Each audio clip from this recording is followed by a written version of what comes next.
Rabcast. I'm Daniel Weiner. I'm a big believer in serendipity, especially when it comes to the intersection of current events and the Torah portion. And while I tend not to buy into the power of crazy coincidence between the secular and the sacred, sometimes it all just seems to fit together too well. This week's Torah portion, Parshat Shemini, recounts a foundational part of Jewish identity and an infamous event. Both elements are reflected in this week's happenings. First, we find in this portion the first description of the Jewish dietary laws, kashrut.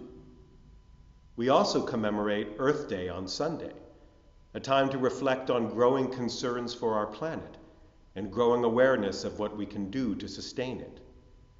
And while many see in the kosher laws frustrating prohibitions against cheeseburgers and shrimp scampi, there are, of course, values and principles that parallel the secular ideals behind Earth Day.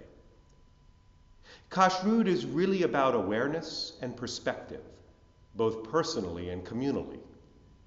What are the costs in lives and resources for the food we eat? Do we merely take for granted the lives lost and the harm done when we consume animal products? Can we deepen our appreciation for what we put into our bodies and exert greater discipline in deciding what and how much we should or shouldn't eat? The second element in this week's portion is a troubling story.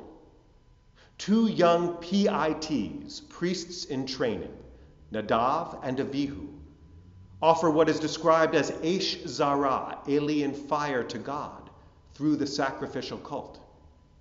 God rejects the offering with prejudice, zapping them into a smoking pile of ashes. It seems a harsh punishment for a rookie mistake, and the rabbis go to great lengths to understand the young priest's crime. The explanation often raised concerns ambition and arrogance. Nadav and Avihu tried to usurp their father Aaron and uncle Moses as leaders of the people, mocking them for their outdated ways and short-circuiting a path to position and honor. For their hubris, they are nuked into oblivion. While this is certainly a very negative example of transitional bonds between the generations, I am mindful of the opposite, inspiring example of Dick Clark, the iconic entertainer who died this week. While known for many accomplishments, he is perhaps best remembered for bridging the gap between the generations culturally and morally.